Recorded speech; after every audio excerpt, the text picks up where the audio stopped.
Hi. High calcium can be lethal. I don't mean to make you afraid of it, but the thing is, high calcium is not given the appropriate significance that it should be given. Low calcium is usually very well talked about, and almost everybody is familiar with the sense, but high calcium is not really tuned for the general public. So in this video, we are going to talk about what is high calcium, how are you going to know it that you are having a high calcium, that are the signs and symptoms, then what are the causes of it, and how to diagnose it, and how can you personally predict what is going wrong, and finally how to treat it. So let's start the video. Number one, what are the signs and symptoms of high calcium? That brings us to the question, what is high calcium? As I've already mentioned in my previous videos, that the high calcium is when the calcium is above 10.5 milligram per deciliter, and if you are following a millimole system, that is above 2.6 or 2.7 millimole per liter. The symptoms of hypercalcemia are dependent on the fact that how much calcium has risen from the baseline. For example, if the calcium is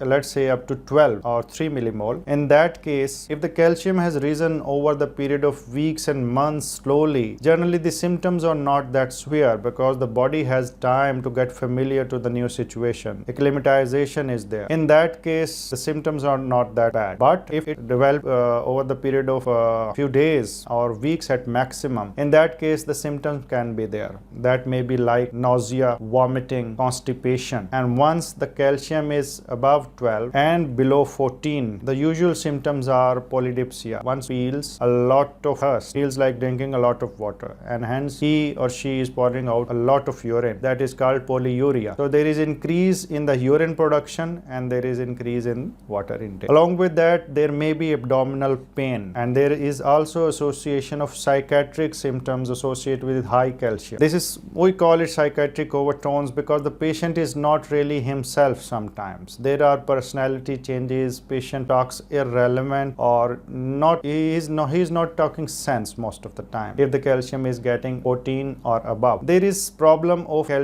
concentration, memory loss, difficulty in performing the cognitive abilities that the patient was finding it easy to perform before the calcium was high. And then once the calcium is above 14 and it's developed over a recent period, then patient may develop stupor, that is, patient becomes senseless, or he may go into coma. Now, except for the features that I have just talked about, there are a few other things that you must know. When the calcium is high, it goes through the vessels and it tends to develop precipitate over the vessel surface. So the vessels are relatively malleable and they're very soft. So the calcium is not supposed to deposit on the vessel wall, but it does when it's high. In that case, that leads to stiffness within the walls of the vessel. The walls of the vessels are stiff, and now it may lead to heart attack because the vessels are supplying the heart and they are also supplying the brain, so it may lead to cardiovascular accidents and cerebrovascular, or the CVA, or we call it the paralysis or the stroke. Then if the calcium has deposited in the main vessel, that is the aorta, usually systolic hypertension is there, and peripheral vessels can lead to generalized hypertension because the peripheral vascular resistance has increased. So the calcium is not solely related to the bones and the pains, it can cause long-term problems, and if it deposits in the brain, that can lead to Parkinsonism, the tremors that we see in old age, and the dementia, the loss of memories and other problems of the old age related to personality changes, memory loss, and cognitive ability loss. Now it brings us to the point where we should discuss what is the actual cause of this high calcium. High calcium is 90% of the times related to two things. Number one, parathyroid, hormone related abnormality. Number two, malignancy, or what we call as cancer. First, parathyroid hormone related abnormality. Parathyroid hormone may be increased from a genetic point of view, and we don't know the exact cause of it, so we call it primary hyperparathyroidism. Hyperparathyroidism may be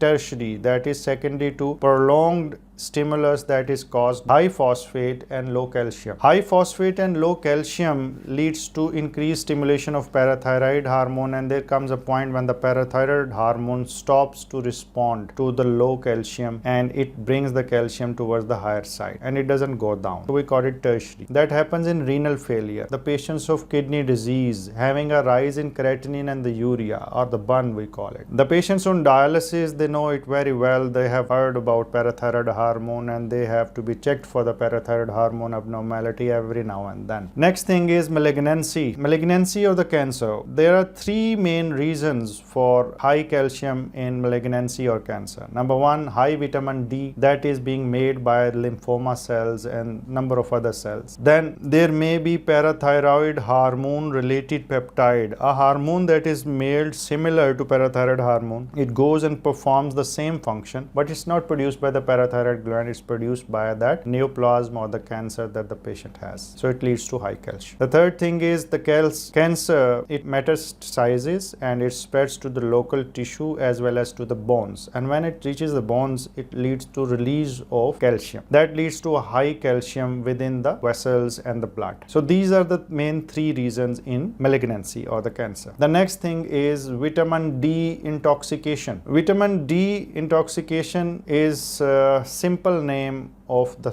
fact that the patient is sometimes taking too much vitamin D, or he or she may be prescribed an increased or a injudicious dose of vitamin D. Vitamin D should be taken in the moderation, and it should be guided by vitamin D levels, and once the target is achieved and the diet is improved, generally we can stop vitamin D. Vitamin D, once advised by your physician, doesn't give you a license that you should keep on using it for the rest of your life, and the dose needs to be managed. Even if we have to give it, the dose needs to be managed. Sometimes the patient are taking 2 lakh international units weekly, and that definitely leads to high calcium, and that may lead to kidney stones, because the high calcium in the urine, that is natural for it to make stones. So you need to consider that vitamin D is overuse is not always good. It may lead to short-term and long-term side effects. Next thing is you may have the diseases that have granulomas, and they are the source of vitamin D production. The diseases may be namely tuberculosis, sarcoidosis, and some fungal infection. The names are slightly difficult of the fungal infection, so I don't want to name and confuse you. I'm pretty sure I'm already confusing enough, so I don't want to make it a little more. But the thing is, I want to go through all the details of calcium for the general public so that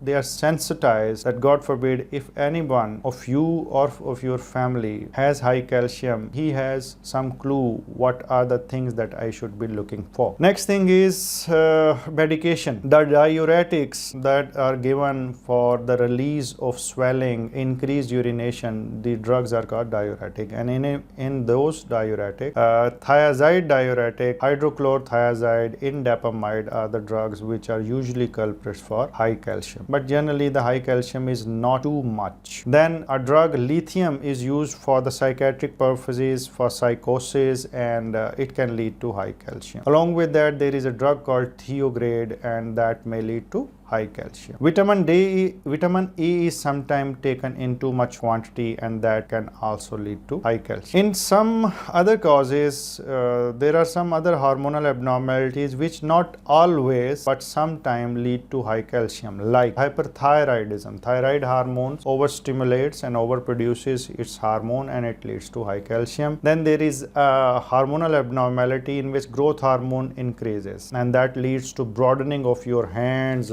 face, jaw, and this leads to an overall broadened posture, and the bones are relatively moving towards the horizontal planes, and they are getting bigger. It doesn't look nice, the skin gets coarse, the features get coarse, and it's also associated with high calcium rarely. Sometimes the catecholamines are raised. The pheochromocytoma can have a high calcium along with other diseases like adrenal insufficiency. There is a thing called milk alkali syndrome, which was mostly in previous time when the milk was taken for some stomach problem along with some calcium containing antacids, and that led to increased vitamin D. But usually it's not the case now, we are living in a modern era where PPIs or the proton pump inhibitors are available, and they usually don't let that happen. Sometime in ICU, parenteral nutrition is there, and that leads to it. And there is another cause of hypercalcemia, and that is called immobilization, or sometimes the patient is for the long period of time he is on bed. He or she may be paralyzed or having some kind of fractures. In that case, there is a pressure over the muscles and there is osteoporosis of the bones, and that leads to high calcium within the blood. And this may lead to all the signs and symptoms that we have discussed in the previous section. Now we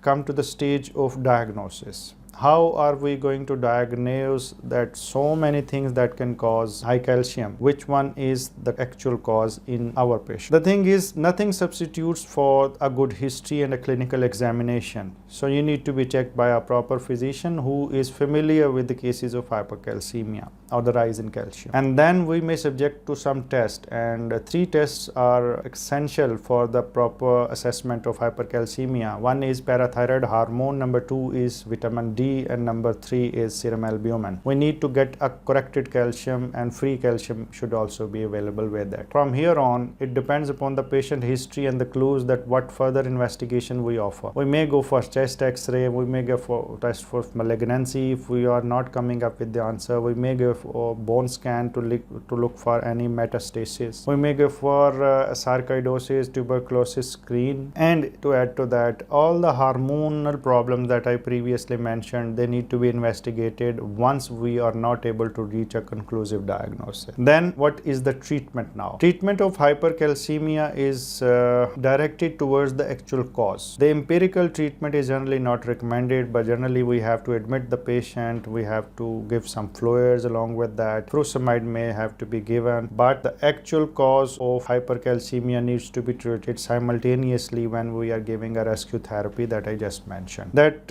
actual cause may be parathyroid hormone, in which case surgery should be planned and done. Malignancy should be found and treated. Hormonal problem should be diagnosed and treated. And if there is an infection or a granulomatous disease, it needs to be treated as such. If there is a high vitamin D level and we are using vitamin D for a longer period of time, this is something that we need to ponder about, that we are actually causing disease to ourselves. And the things that it can cause, I have already mentioned. I am talking about the self-use of vitamin D again and again because I have found that this is one single cause that is causing a havoc in the modern population, because there is a general trend towards use of vitamin D without any supervision and surveillance. Usually vitamin D buying becomes a part of a grocery, and you never really know what is the actual recommended dose for daily dose for you and your gender and your location. Your physician who is an expert in this field should be recommending it. So I am not asking you to stop vitamin D use. I am asking you just to be sure that whatever you are using, it's the proper dose for you. I hope I was able to answer a few of the questions related to high calcium. All the best.